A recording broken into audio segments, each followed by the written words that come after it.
Stop by Sherwin-Williams and get 30% off select paints and stains May 2nd through the 12th. It's the perfect time to transform your space with color.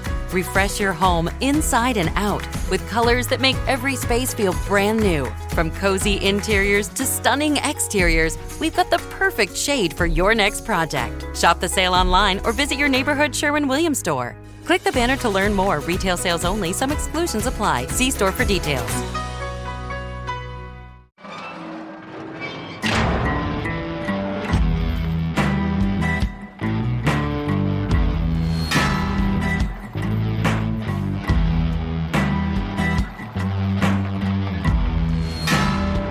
I walk a straight line, shackled and chained. Oh, gruesome Gertie is calling my name. There is no mercy in this penitentiary. Just ask the Hill String Gang or Angola 3.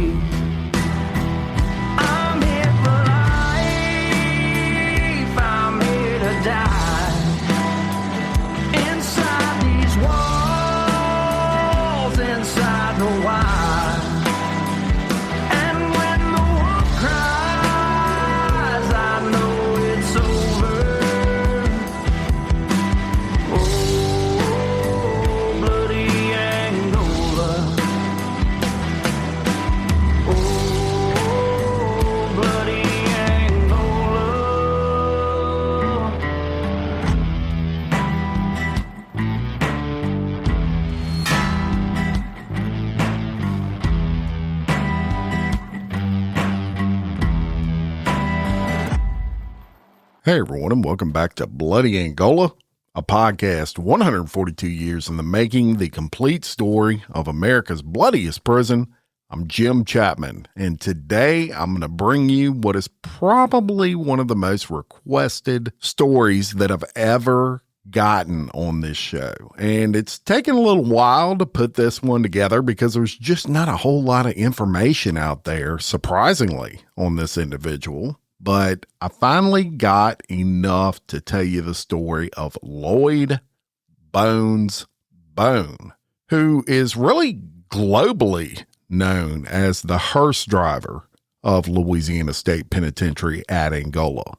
Now, way back in 1971, Bone was convicted and sentenced to life in prison with no parole after getting in a knife fight with a man in Algiers, Louisiana, which is near New Orleans. And he killed that man, sadly. In an interview, he was actually quoted as saying his family, which at the time he was married with 3 children, but went looking for this guy despite his family, they told him to please don't leave.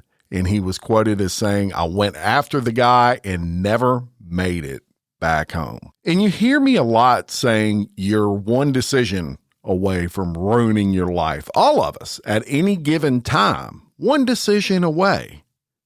And he zigged instead of zagged, and he ended up with life inside of Bloody Angola because of it. And Bone is a little bit of a mystery.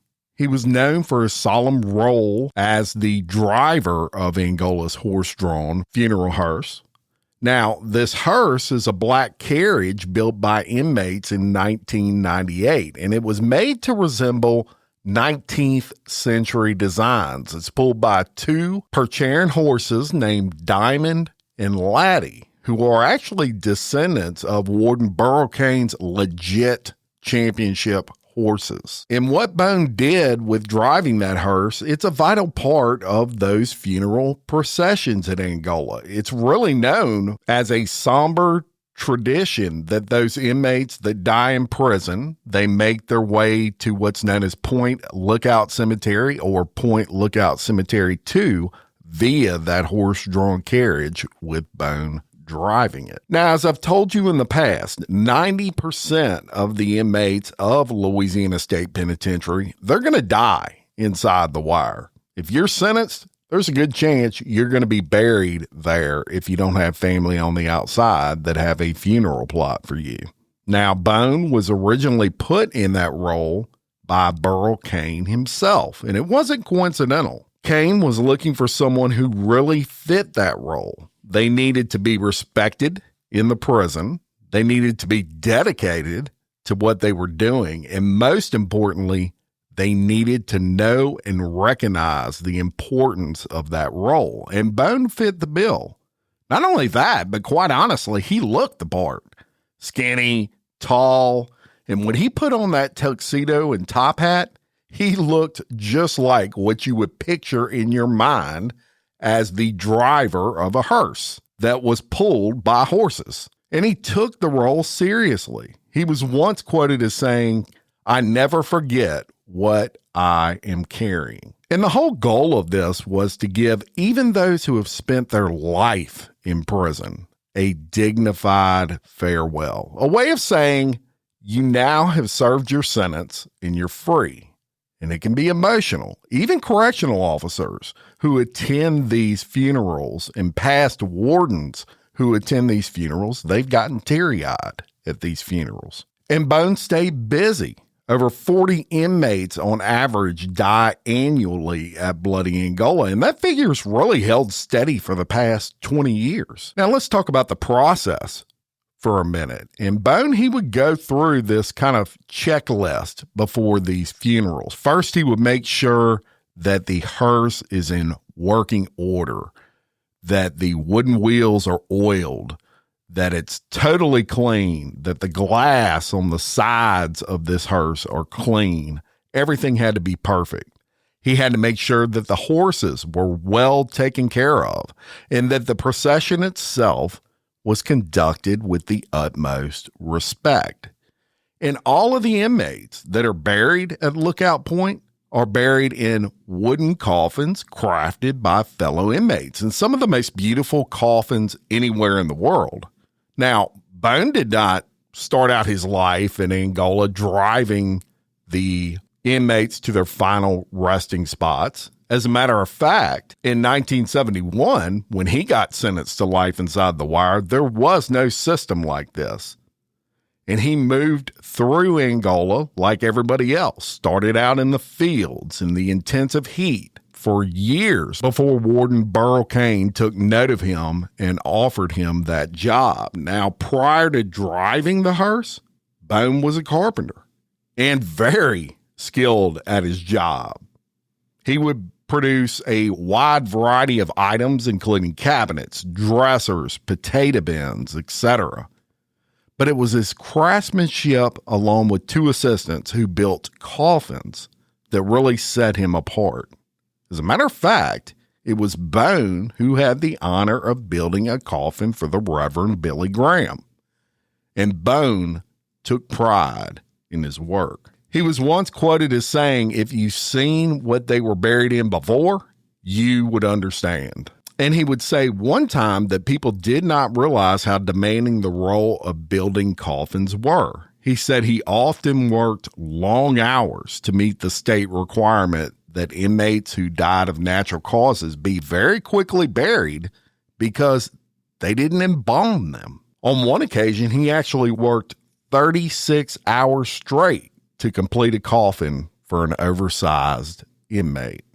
He said his most challenging task, however, was building a tiny 2-foot casket for a stillborn child of a prison employee. He would reflect on that later in life, and he would discuss the emotional toll that particular project took on him, saying the child didn't have a chance to live. And while doing all of these things kept Bone's mind busy, maybe even helped him to forget where he was at for a little while. He did say the monotony of prison takes a psychological toll on him, and he expressed regret for his crime at one point, saying, quote, "It's something that weighs on your mind constantly, and I have a lot of regrets." Now, over time, Bone lost touch with most of his family. The only relative he could locate was his son, who was serving a 20-year sentence in Texas, which, of course, he didn't want to see his son in prison, but to complicate it, they couldn't visit each other because they were both in separate prisons 2 states apart. Now, before I move on, I want to say that I can't find anywhere whether Lloyd Bone is still alive. I did see some inaccurate information online that said he passed away in 2013, which I know is not true because there are interviews with him as early as 2017. So if anybody can find out whether he is still alive, let me know. Shoot me a message. I don't see anything on his death, but I don't see anything on him being alive either. After 2017, he just kind of disappears as far as articles. And if he's still alive, he would be very old, in his 80s now. So let me know if you know anything about that. And speaking of him surfacing in 2017, here's a short clip. It's a rare interview with Bone where he discusses what hearse driving means to him. Listen to this. I was raised by my mother, and since I've been up here, she passed away. The only thing that I've been doing, I go to church. I don't play no sports, and I come out here. I've been driving a horse for 15 years. We were sitting in the kitchen right there, and I come in there, had the trash can, and it was drawing straws. And I asked 250, I said, what that is y'all doing? I said, man, I ain't driving no horse. I said, let me see them straws. Give me the straws, I throw them in the garbage can. I said, I take that on. And I've been driving ever since. And I'm really dedicated to it. Because, you never know. If I die, nobody come get me. Somebody got to drive me. I respect the dead. I respect the dead just like the living. And when we have funerals, I talk. While I'm on the ground, I smoke cigarettes. When I climb up there, I don't talk no more. Because I'm focused on the Bible, focused on my house as I'm driving. And I done told the ministers, some of the press, they asked me what I feel when I be driving. I said, when I get on the horse, I'm focused. All my job, trying to get the Lord children home to the resting ground. Coming far, carry me home. I told my sister, we got a family plot, but if all y'all gone and I'm not out and I happen to pass away and nobody can't take and, find the papers or nothing on it, that's where I be it. So they're passing it on to my grandchildren and, because if I die, we got a family plot. But if not, I'd be buried here. It took and changed me a lot. I made a commitment to drive the horse as long as I'm able. And I was saying about the change I made. Look like this is my destiny. All the thought be in my head that I'm working for the Lord. I'm doing what He wants me to do. And since we're on the topic of Lloyd's family, let's talk about his grandson, Eric Bone, who sadly also ended up in Angola. This was in 2011. And I'm going to tell you first about the crime. I have the details on that and what led him into Angola, as well as some details on the first time he had ever met his grandfather, Lloyd Bone. So I'm going to read directly from his appeal, which lists the facts of the crime. All right, so it reads, the victim, Demetrius Jackson, was shot and killed outside of Caesar's nightclub in the early morning hours of July 25th, 2009. Kyron Jackson, the victim's brother and member of the Calliope gang, arrived at Caesar's nightclub with a group of friends between 12:30 and 1 a.m. on July 25th of 2009. Members of the Gerttown gang included defendant, also known as Heavy, and co-defendant Sean Flott, subsequently arrived at the club and confronted the Calliope gang. Kyron testified that the members of the Calliope gang had been fussing and throwing money up at the Gert Town gang members. He further stated that one of the members of the Calliope gang spit in Sean's face, leading to a, quote, big old confrontation. Kyron testified the actions of the Calliope gang prompted Sean to tell Kyron, quote, I'm going to kill you when we get out of the club. At some point during this verbal confrontation, an unrelated physical altercation took place among some other patrons of the club, and the Gerttown and Calliope members left the club. Kyron testified that while he, the victim, and another Calliope gang member known as Stink began walking to their car, a vehicle driven by the defendant and occupied by other Gerttown members pulled up on the roadway and stopped. Kyron testified that co-defendant Sean Flott exited the vehicle and began shooting. Kyron ran toward the back of the club, but noticed the defendant's car circled the block to apparently see if anyone was shot before fleeing the scene. Kyron followed the ambulance to the hospital to see his brother, but did not provide any information to investigating authorities that night. Officer Jacob Tapley testified he was working a detail at Caesars nightclub on July 25th of 2009 when that shooting occurred. Officer Tapley was outside the club approximately 300 feet away when he heard gunshots.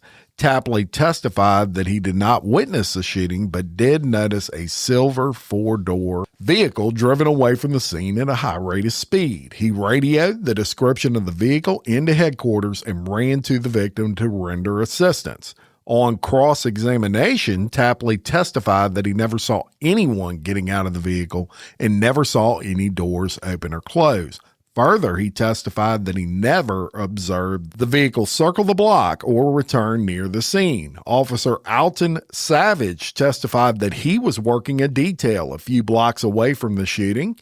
Savage testified he received the description of an Infiniti vehicle involved in a shooting over his radio, and within seconds noticed a vehicle matching the given description traveling at a high rate of speed. Savage activated his emergency lights and attempted to stop the Infiniti. He further noted the vehicle's license plate number and testified that the vehicle appeared to contain 4 occupants.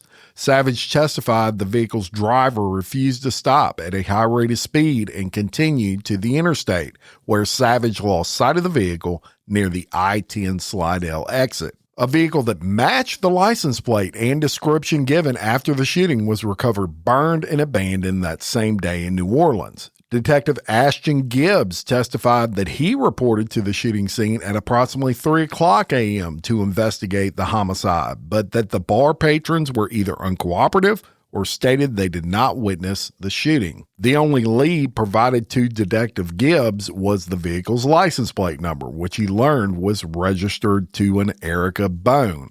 Detective Gibbs and another officer went to Erica Bone's home. She told the officers that her mother and defendant, her brother, were the primary drivers of the vehicle. Erica Bone provided her mother's address, where the defendant also lived. Detective Gibbs subsequently went to the defendant's mother's home. Sandra Bone told Detective Gibbs she did not know where her son was. Detective Gibb testified that Sandra Bone later contacted him and told him that she wanted the defendant to meet with him, disclosing that he was at Caesars nightclub on July 25th of 2009, but declined to provide any further details without an attorney. Approximately 1 week after the shooting, Detective Gibbs met with Kyron Jackson, who identified the defendant in a photographic lineup as the driver of the vehicle involved in the shooting. Detective Gibbs testified that Kyron went back and forth as to the identity of the shooter, but ultimately identified co-defendant Sean Flott as the shooter based upon the information developed during the investigations. Officers arrested the defendant and co-defendant Sean Flott and executed search warrants of their home. From defendant's bedroom, detectives seized photographs depicting defendant Sean Flott and a Darren Jones together, as well as a t-shirt depicting members of the Gerttown gang. They also recovered an Infiniti ignition key, documentation related to the vehicle, a Samsung cell phone with a contact number for, quote, Sean, a holster, and 2 magazines. Detectives additionally seized handwritten lyrics to a rap song containing the phrase, quote, I stumped my ass off Black Glock with my 40, unquote, which Detective Gibbs testified made reference to the Gerttown gang and the idea of killing as a hobby. From Sean Flott's residence, Detective Gibbs recovered a .40 caliber Glock handgun and a 9mm handgun. Detectives also recovered a second handgun from a vehicle belonging to Sean Flott's father. The weapons seized were tested, and none of the weapons were consistent with the shell casings found at the scene. Detective Gibbs also testified that Erica Bone provided him with the defendant's cell phone number. Detective Gibbs gave that cell phone number to his supervisor to obtain a subpoena for the defendant's cell phone records. After the detectives received records from Sprint Nextel, they learned the number was registered to the defendant's mother, Miss Sandra Bone, and that many of the text messages received through the subpoena made reference to the shooting at Caesars on July 25, 2009. Detective Gibbs testified that the text messages made reference to a victim known as Little D and also referred to the vehicle being, quote, long gone. Through the defendant's cell phone records, Detective Gibbs identified individuals who communicated with the defendant following the murder as Sandra Bone, Erica Bone, Shakivia Bone, and Jasmine Dixon, who all testified at the trial. Joseph Trewicki, a records custodian for Sprint Nextel, testified the company received a subpoena for records related to the phone number and provided documentation reflecting the subscriber information, a call detail log, and a printout of text messages sent and received for the data requested. July 25, 2009. The records demonstrate that the subscriber or owner of the phone is defendant's mother, Sandra Bone. The call detail log reflects incoming and outgoing calls, many of them in the hours following the murder. Trewicki testified that Sprint Nextel's subpoena compliance department produced records of subscriber information and call detail record logs related to additional phone numbers subscribed to various individuals, including Shakiva Bone, Lucilia McLeod, Erica Bone, Sandra Bone, and Jasmine Dixon. Subsequently, Sprint Nextel Compliance Department also produced printouts of text messages sent and received on those numbers. The defendant's friend, Wilkina McLeod, testified that she was with the defendant on the night of the shooting, and the defendant dropped her off in his Infiniti at approximately 1 a.m. She further testified that her friend Tia, who was also with them at that club that night, used her phone to exchange text messages with the defendant after the shooting. Specifically, the text messages state, "All right, love, but don't kick that to nobody what I told you, not even Darren." To which Tia responded, "What?" And the defendant stated, "The shit at Caesar." The defendant's cousin, Shakivia Bone, also testified and confirmed that defendant is part of the Gerttown Hounds, and that defendant was at Caesars on the night of the shooting. Shakiva called the defendant after the shooting because a friend from high school at the club, whose name she could not recall, told her that someone had shot the defendant. She confirmed that she spoke with the defendant at approximately 4:43 a.m. and that he told her that he had, quote, a shootout and to watch the news and see if his car was on it, unquote. Shakivia further admitted that she texted a friend after the shooting, quote, "That was heavy and dim shooting," to which one of her friends replied, "Who said that?" To which Shakivia responded, "Heavy just called me." Shakivia also testified after speaking with the defendant, she texted Erica Bone and instructed her that he, meaning the defendant, said if they come back to you, say you don't know where my car is. My auntie didn't know he had the car. Erica Bone, defendant's sister, also testified that the Infiniti is registered to her name, but that her mother, Sandra Bone, and defendant are the primary vehicle drivers. Erica testified she learned of the murder at approximately 3 a.m. when police arrived at her home looking for the Infiniti and threatened her to provide information about her brother's whereabouts. She testified that she did not speak to the defendant following the shooting, but admitted that phone records reflect that she spoke to the defendant at 4:47 a.m., for a duration of 441 seconds.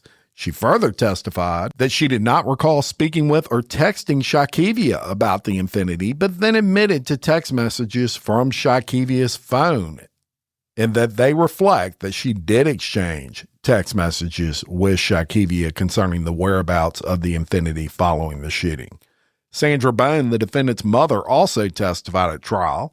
Ms. Bone testified that she drove the Infiniti to work at 6 a.m. and returned after 8 p.m. on July 24th of 2009. She stated she did not know whether the defendant drove the Infiniti the night after she got home. Ms. Bone first learned of the murders between 3:30 and 4 a.m. from her daughter, Erica Bone. Ms. Bone stated she attempted to call her son, quote, 200 times following the shooting, but did not speak to the defendant until 2 days later.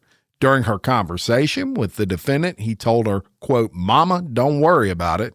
I just need a lawyer because they're saying certain things about me and I'm on the news. Ms. Bone further confirmed that the defendant had been shot on 2 separate occasions in April and June of 2009, but that the Infiniti was never struck by any bullets. Nina Jackson, the victim's mother, also testified. She stated that she and her sons relocated to Kentucky following Hurricane Katrina and had just moved back to New Orleans 2 weeks before her son's murder.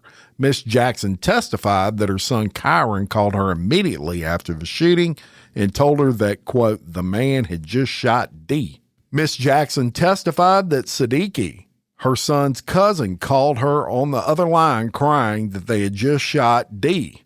Miss Jackson further confirmed that approximately 2 weeks after Kyron spoke with the detectives concerning the murder, he was gunned down by the daiquiri shop and was in the hospital for a week. Forensic pathologists performed the autopsy on the victim and testified that the victim sustained several gunshot wounds, 2 of which were fatal and located in the victim's right back. On cross-examination, Dr. McKenzie testified that the victim also sustained a gunshot wound to the temple area, which contained a, quote, burn-like or stippling area around it, which would indicate the gun was fired in close proximity to the victim. However, on redirect examination, Dr. McKenzie testified that due to the depth of the bullet's penetration, it's more likely the stippling effect was caused by the bullet's ricochet off of another object and not fired from a gun fired close to the victim's head. Dr. McKenzie further opined that the lack of burned or unburned gunpowder in the stipple abrasion indicated the shooter had to be greater than 2 feet away from the victim. Officer Amy Sperando responded to the crime scene as a technician and testified she collected 8 .40 caliber casings within approximately 2 feet of the pool of blood around the victim and a number of projectiles from vehicles parked near the scene. Sperando also reported to the scene of the burned vehicle in New Orleans and testified she found nothing evidentiary as far as value inside the vehicle. Jean Roach, qualified as an expert in the field of forensic firearms examination, testified she examined cartridge casings, projectiles, and 3 firearms recovered in connection with the shooting. Roach testified that her examination revealed that all 8 .40 caliber cartridge casings recovered from the scene were fired from the same weapon. However, she stated that she was unable to determine whether the projectiles, which officers recovered in fragments from the victim's body and from the scene, were fired from the same weapon. Roach also testified that the markage on the cartridge casings were consistent with pistols manufactured by Glock, but opined that the cartridge casings recovered from the scene were not fired from any firearms seized pursuant to the search warrants in this case. Upon conclusion of the state's case, the defendant Eric Bone testified. The defendant recalled the events surrounding the event on the evening of the shooting and testified he was at Caesars nightclub on July 25th of 2009. He stated that the Gerttown gang and the Calliope gang began fussing at each other when 3 members of the Calliope gang, including Kyron, reached for their waistbands and flashed guns at the defendant. He further testified that he and Sean decided to leave the club to avoid any further confrontation when someone spit on Sean's face. The defendant testified that his car was parked across the street from the club. He stated that as he drove away, he noticed 3 individuals, 2 of whom he knew from the Calliope gang, walking on the street. He testified that Kyron first noticed the defendant's vehicle and began shooting at it. The defendant testified that no one exited the vehicle at any time. He did state as he drove away that he heard gunshots coming from the back seat of his car. The defendant testified that Sean was sitting in the front passenger seat and that one of Sean's friends named Brandon was sitting in the back seat. When asked why he did not stop after the shooting or when being followed by the police, he testified that Brandon was in the back seat, pointing a gun to his head, instructing him to continue driving and saying, quote, "You better not stop." Upon returning to his neighborhood after the police chase, Brandon asked the defendant to drive to his girlfriend's house. Defendant testified that he gave Brandon the keys and walked to his neighbor's house to get a ride to a hotel. Defendant explained his theory that Kyron Jackson, the victim's brother, fired the fatal shot. Defendant explained that Kyron was standing behind the victim and that there was no way that the person in my car could have shot him in the back. And that's how that read. And that is the grandson of Lloyd Bone that eventually gets convicted, sentenced to Bloody Angola, to life without parole. So he goes to Angola. And he has a pretty famous grandfather there. And I actually watched a documentary where they met for the first time, the very first time, because obviously Lloyd Bone had been locked up since before this kid was born. So they meet for that first time. It's kind of an emotional thing. And Lloyd Bone was quoted as saying that's the last thing he wanted to see was his grandson inside a prison, but that he felt like he was going to be okay. And he was quoted as saying he's got good blood in him. So there you have it. Very sought after episode. And that is the story of Lloyd Bones Bone, the hearse driver of Angola. I have no idea if he's still alive. Somebody tell me that, and I'd appreciate it. And check out the Patreon, commercial-free early releases and more. Patreon.com/Bloody Angola podcast. And until next time, I'm Jim Chapman for Bloody Angola, a podcast 142 years in the making, the complete story of America's bloodiest prison. Peace.